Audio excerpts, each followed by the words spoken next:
Hi everyone, hope you're having a good day. I'm here with Maria Angel. Good. And today we've been recording, actually the last 2 days we've been recording a new EP for use in TV and film music. So we've been recording some Brazilian / Latin and Spanish music, which has been really good fun, working for a company called Media Tracks. So Maria is from a sound engineer for Media Tracks. So first of all, it'd be great just to hear a little bit more about what you do. Yeah, so I work in Media Tracks. I have many hats in Media Tracks. One of them is the sound engineering hat, in which we receive a lot of composers that want to send their music. So what I do is I give my critical, hearing of the track, see if it's sounding good, and we'll get more into what sounding good is, right? But if it's good, if it's something we need in the catalog, if it's something that's going to sync well. The main person doing that is our A&R manager, who is wonderful, Helen. And I also work in Media Tracks with a lot of our partners, working on partnerships with also publishers, making the audio visuals, so mixing the audio with some visual assets that I made as well. So yeah, it's a lot of things. This leads me on to my next question, which is, what do you think you should look for in a library when applying and submitting your music? That's a really key point, that maybe it could be a bit overwhelming how many libraries there are out there, and it is really important to do the research. If you live in the UK, you can look at MCPS as a list, literally on the website, a PDF of all the music libraries they work with. But I'm sure, every PRO, and by PRO I mean a performing rights organization, which is the organization that takes care that you get paid for what you're doing. They have probably lists of the libraries, and I would say first look for a library that, sounds obvious, but does your genre. You don't want to be sending, if you do rock, your music to a classical only library. You're not going to even hear back from them. I'd also say have a listen at what they have, so you're not sending something that they already have 10 albums of.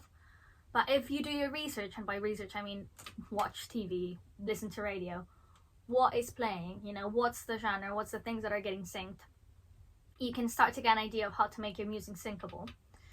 And another thing I really tell people is do what you're really good at, because, and we were talking about this earlier, if you submit something that the catalog does not have at all, but it covers, for example, we do have a world label, and we're missing world genres, right? It's however many there are. But if we don't have a specific genre, for example, cumbia, we don't have any cumbia. If you're out there watching, submit.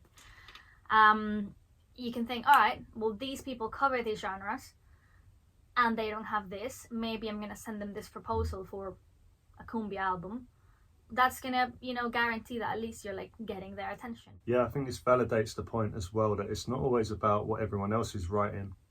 It might be that something's really popular or a particular genre is popular, but it doesn't necessarily mean that that's the best genre to write. You should always stick to your strengths and fill in a gap and a niche that might be needed. And one thing that stands out to me with Media Tracks, and I think this is important with looking for libraries and submitting your music, is the communication.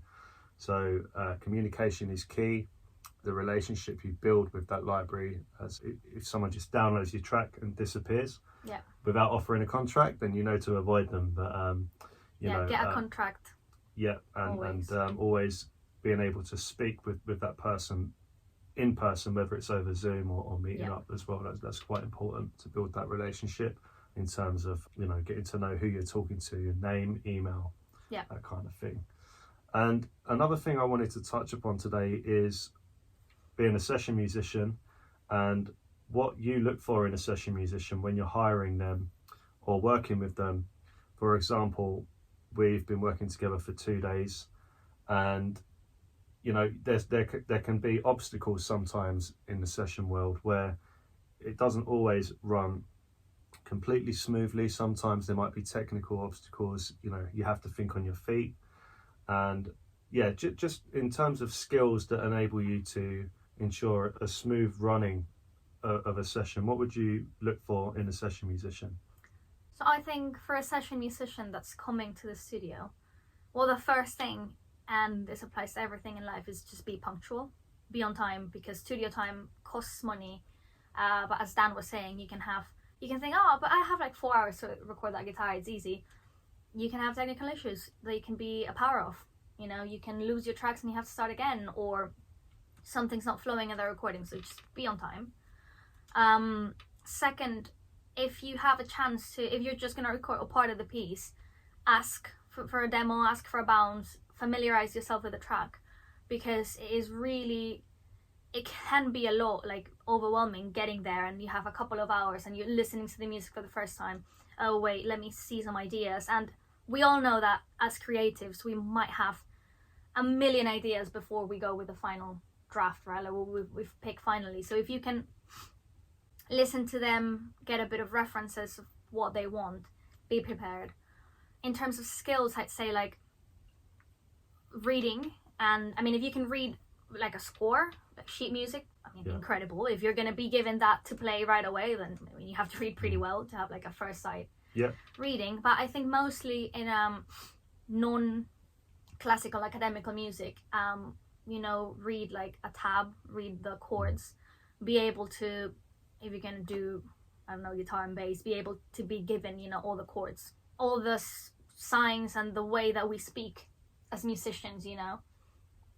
That is going to help you if someone goes, oh, can you play a bit like pianissimo, or can you do this? Like, know those that terminology, because it's going to be so much quicker. And with that as well, like, have a clear form of the song, because you're going to have to be, I mean, sometimes you can get everything in a whole take, but most of the times you're going to have to be punched in. And if you tell the sound engineer, like, oh, can you please punch me in E minor 7th? They're going to be like, what? If you say 2 bars before the pre-chorus, you know, with a count in bar or 2 counting bars, then you're speaking the same language. It's going to be way quicker. Yeah, you've touched on a good point there in terms of how you need to be able to think on your feet as well. Sometimes, as much as you might rehearse a song over and over again, things in the session can change. For example, length in music licensing, the ideal length of a track is about 2 minutes, right? Yeah. So therefore, for example, today we changed the structure slightly, and I wrote out a chart for the session musician. The ability to write and read a chart is quite important, because it allows you to think on your feet and act quickly. Time is money, right? So that's quite crucial. And the last point I want to talk about is remote sessions. Obviously, a lot of people, due to technology now, we can work remotely, delivering music parts to clients across the world. So what is it you look for in clients that are delivering parts remotely? So there are like 2 main things. One, in terms of quality. So you really want to have a track that does not have noise. So if you have like AC in your house, or like, I don't know, a loud window, or like a dog or something, like, just make sure you're recording in a quiet space. And for most people who are recording remotely, you don't have a studio at home, and that's fine. Just make sure that you have, you know, the best circumstances. If you can make your room as quiet as possible, maybe for the recording being, put a really thick blanket over the window, or you know, that for singers they sell this, I'll have to find the name, but they say there's like foam capsule that you can put the microphone in, and it actually works quite well. Remember, it's not, unless you're sending a solo piece, it's going to be mixed with different things, but that doesn't allow for like a really loud fan or a really loud AC in the back. That's going to be a pain. And the sound engineer can do things, but they can't do magic.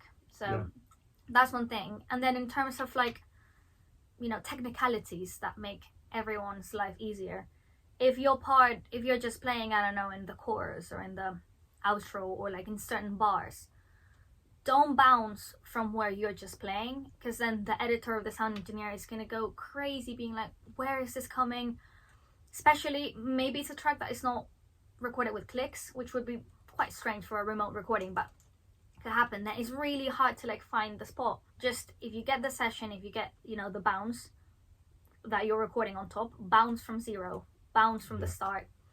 I'd also say, if you're starting to play on the first bar, like first thing, make sure you record and bounce at least a bar before, because you don't want that start to be like, what? Yeah. You know, you can lose that attack. And the last thing is, some instruments, like by default, they will come in Logic or Pro Tools like stereo, but a lot of instruments are not stereo.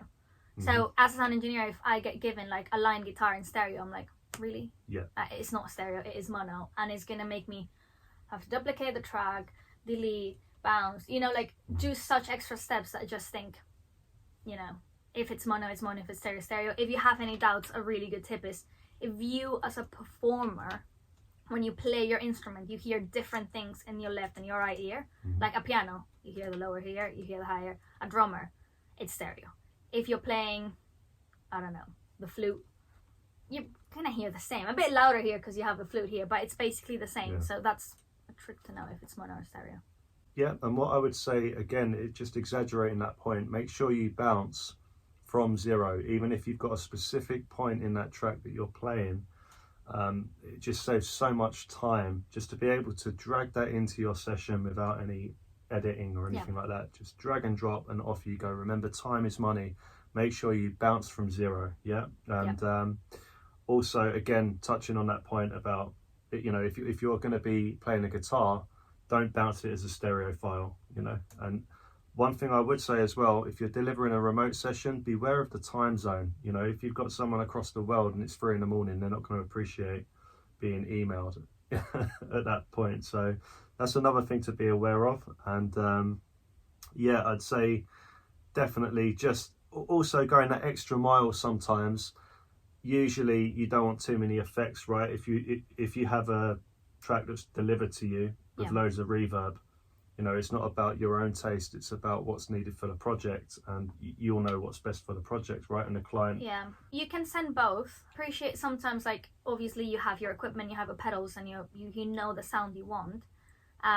So if you have that, I would send like a clean and a one with effects. So maybe if you have like a DI, you can go on a through to a pedal and just have like the clean and the pedal signal. So the engineer or the producer can be like, okay, this is the sound they're trying to get, and maybe they'll use the one with the effects, but it is way easier to add effects, way harder to remove them when they're done. Same goes with the level that you're recording. Make sure that it's not too quiet, because then you're gonna have to bring that up a lot, the gain, and it's gonna bring that noise floor and electrical noise a lot. But you don't want to be almost clipping all the time. You also want to give them some air and some headroom to like actually mix and put some dynamics, right? Maybe the dynamics that you're playing make a lot of sense to you, but maybe in the overall structure of the piece, that was not the moment for the guitar to shine. It was later on. So Absolutely. And my last question would be, what advice would you give to anyone looking to get into session work or library music? First of all, do your research in terms of listen to what's being played, listen to what's being used, not because you necessarily have to copy that genre, but because there are certain things in the structure and the way that these tracks are edited that will make you compose in a way that's better. And in the case of library music, for example, the clients are not necessarily musicians, they are editors that, they have good taste, or they have a strong taste, but they're not gonna be able to, like, if they need like a 30-second piece, they're not gonna be able to say like, oh well, this is going to F, and then if I cut here, it's gonna be a retrogression. Like, that's not gonna happen. So you need to like give them, maybe in the track that you're composing, give a break in 30 seconds, give a break in 60 seconds, so it's an easy spot to chop. And just reference yourself as well in terms of the sound you want to reach. You can listen to really good recordings that have been made in like a bedroom or a car, like Gorillaz' last album was recorded in an iPad in a car. Billie Eilish recorded her album in the bedroom, and in Latin America you have Amigos Invisibles, who also recorded literally in a room. So you can get really good quality. It's just sometimes you can get lost in the when you're listening to a kick for an hour on loop, you might lose the sense of sanity. So it's really good to have a reference to be like, what am I aiming? What is the sound I'm trying to reach? And just set your goals there. So always using the reference track as well. I just want to go back to the point in terms of bouncing tracks and everything as well. One point you mentioned was if you're playing from the very start of the track, to give yourself a bar, or at least a bar or 2 bars before you come in, because otherwise you're going to get pops and clicks everywhere. Which also leads me on to say, where necessary, add a fade. Yes, and a crossfade, please. You do not want to bounce and then there's like a, and the sound engineer has to, because when you're fading and you have the parts, you can easily do a fade, but when you're bouncing, it's printed, that clip. So fade in, fade out. A really small fading at the beginning. Don't eat the attack of your note, but just no clips. It's been a pleasure. Thank you very much for your time. Thank you, Dan, and I hope this is useful. Yeah. Thank you. Thanks for watching.